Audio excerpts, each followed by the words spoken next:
Epistemological modesty is something near and dear to my heart, or at least something I think about from time to time. It basically comes down to how I think there is a trade-off to be made about confidence in general on the one hand, which is good, and then about not being confidently wrong or even arrogantly wrong on the other hand, which is generally bad. If you're new here, my name is Jarle, and on Early Owl, we are learning how to be wrong in the right way. So first, just to define what I mean by epistemological modesty, I'm just ripping this definition out of David Brooks' book, The Social Animal. Epistemological modesty is an attitude towards life. This attitude is built on an awareness that we don't know ourselves. Most of what we think and believe is unavailable to conscious review. We are our own deepest mystery. Not knowing ourselves, we also have trouble fully understanding others. To summarize how I think about it, essentially, I know I'm not infallible. Even if I feel 100% sure about something, I do still know there's a decent chance that I could be wrong. I'm also aware that I have certain biases that I'm unaware of, even if I am aware of them. I have one example of this from growing up that set me down the path of epistemological modesty. This must have been in like 4th or 5th grade, so I guess I was like 11 years old or something, but I do still remember this quite vividly. Like I have a clear image of exactly where this was and who this conversation was with. Just an aside, even though I have this memory, that does not mean I trust it very much. A part of this epistemological modesty is that I don't trust my memories that far because they are more fallible than almost anything else. I was disagreeing with someone about the name of a Pokemon. The Pokemon in question was Electabuzz, and I was completely sure that the name of this Pokemon was Electrabuzz with an R. Some extenuating factors. First of all, I was just sure that this was the name of the Pokemon, and I'd seen the Pokemon a lot. Like I had the Pokemon games, I had the Pokemon cards, I'd seen a bunch of Pokemon. It was just Pokemon, Pokemon, Pokemon. I knew this Pokemon's name and I knew I was right. The second factor is like, obviously this is an electric Pokemon. It is Electrabuzz because it's electricity. It is not Electabuzz because he's electable or he's going for an election. And third of all, the person who was disagreeing with me did not have a very great track record in my mind of being right or being a trustworthy source of information. So I was just like so sure I was right about this, like more sure than anything in my entire life. And we had this disagreement. And I think one interesting part of this is that this was obviously long before the days of smartphone and we could just look up the answer. So what happened here is not that we had a big unveiling of what the actual name was and then I was embarrassed, and this is why I remember this vividly. What happened was just that we went our ways, and I'm sure nobody else ever thought about this episode ever again. But for me, I was like so sure I was right. I went home and I checked it. And obviously I turned out to be wrong. It actually is Electabuzz. And this experience just kind of shook me to the very core of my being because I had been so sure and he had been so wrong. But then it turned out that I was the person in the wrong. So since that day, I think I just realized that no matter how sure you are and how obvious it is and how wrong the other person is and why you're the source of truth here, you can still be wrong. So epistemological modesty is kind of a way to think and evaluate your own certainty. And when it comes to like having debates or disagreements or learning new things, I think it can be quite helpful. If I have a disagreement with someone and I think they're very obviously wrong and I'm very obviously right, I still try to make a conscious effort to be open to the idea that they might be right because I know I can't trust myself 100%. This does extend to more than just disagreements. It's something that impacts me quite a lot at work, for example. To give 2 examples, if someone reports a bug to me, then there's kind of 2 explanations. Either there's something wrong with my code, or there's something wrong somewhere else, either be that someone else's code or user error or anything like this. And quite often, given how well I know the code and what's going on, it's quite easy to just dismiss the complaints and be like, there's probably no issue here, there's probably the user doing something wrong, or it's probably something else. And while in most cases, when I feel that way, that turns out to be true,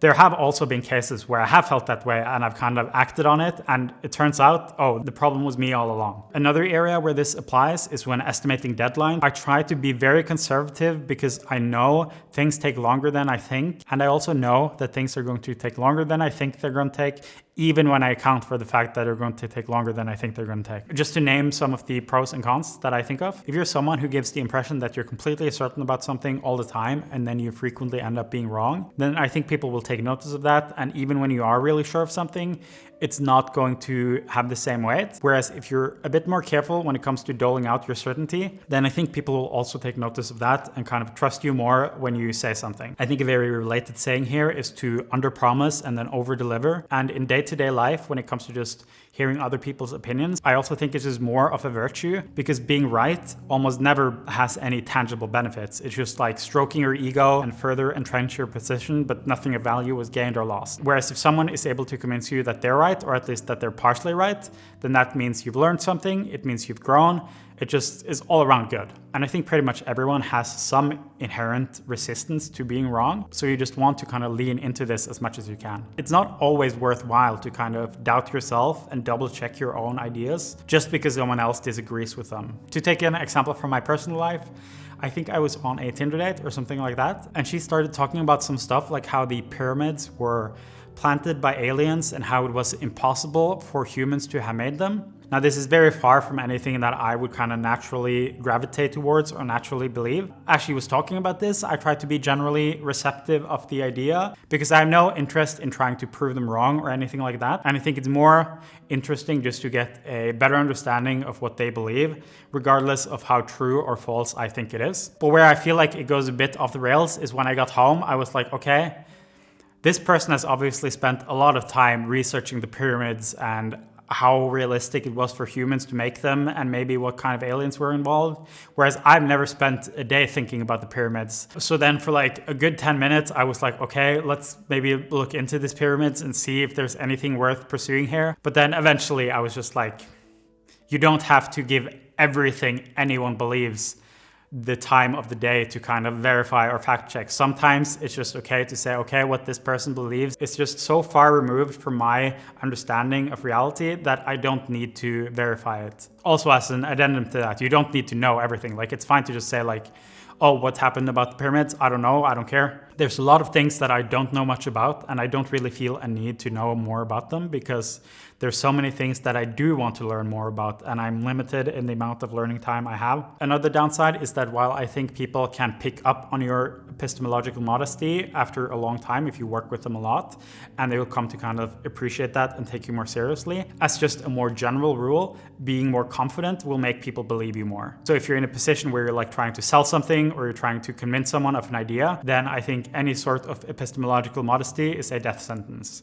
You just need to be super sure about what you're saying, and there is no ifs, when, or buts. But I do also think a lot of it comes down to personal preference. I think it depends a lot on the context and a lot on what kind of environment you're in and what kind of person you're trying to be in that environment. For me, I just don't like being confidently wrong. I'm not saying it never happens, but it's something I do try to avoid quite a lot. And when I see other people just being like, giving a confident opinion and then being completely wrong about it, I don't actively judge them because everyone makes mistakes like that, and I've made mistakes like that before too. I'm still just a bit baffled by this behavior because it's just like, how can you be confident in something and be wrong at the same time? Like, what kind of events in the universe led you to be sure about something and be wrong? Like, if it's like a purely factual matter and you're saying it and you're confident, but you're also wrong, it's like it just blows my mind that this happens. Even though it happens to me, it happens to everyone, it still just like completely baffles me. But there is a specific reason why I wanted to make this video, which is about more than just applying epistemological modesty to your day-to-day life. I think there is one area where it's very tempting, especially to someone who has leanings like me, to be very epistemologically modest and try to hedge everything I'm saying with caveats and try to account for all possibilities. But where I also think it's just actively harmful, or at least it just makes the content worse and it doesn't do much good of anything. And that is when it comes to making YouTube videos. First of all, every second matters. So if I'm making a video and I spend a lot of time going on to edge cases or caveats or kind of explaining why this doesn't always apply, then even if I'm making the content more bulletproof against like accusations, it will still just be a waste of time for most people watching the video. A second thing is that it reduces the strength of the point you're trying to make. As I said, people are going to interpret things depending on how confident you are about it. And if you believe something is true, even if you're not 100% sure about it, if you try to say like, hey, I think this might be something that could be true, people are just going to completely dismiss what you're saying. Whereas if you say like, this is how it is, then people are more likely to take it in and think seriously about how it might or might not apply to them. A third reason is that the amount of caveating and edge cases and different scenarios you would need to account for to make it defended against all different types of Arguments is endless. If you're having a one-on-one conversation with someone, you might know the specifics of their situation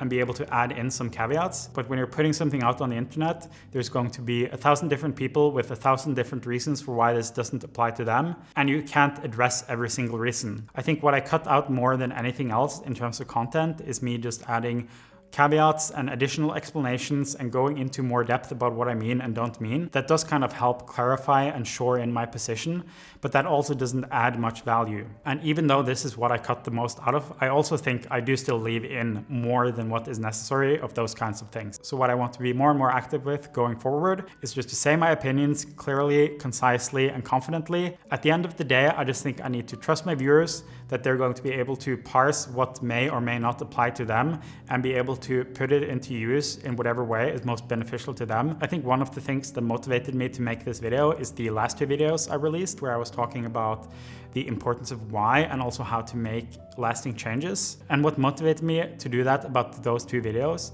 is that I think I was using a lot of terms that for different people have different meanings, and the semantics of things can easily get things confused. I'll link to the video I was talking about where I just gave my own definitions of motivation and drive, and then you can see if you feel tempted to tell me that I'm using those words wrong. So I think that is all I had to say about epistemological modesty this time. And from here on out, I will try to be a bit more confidently wrong, and if anyone calls me out on it, I will just link this video. Thank you so much for watching, and I will see you next Wednesday.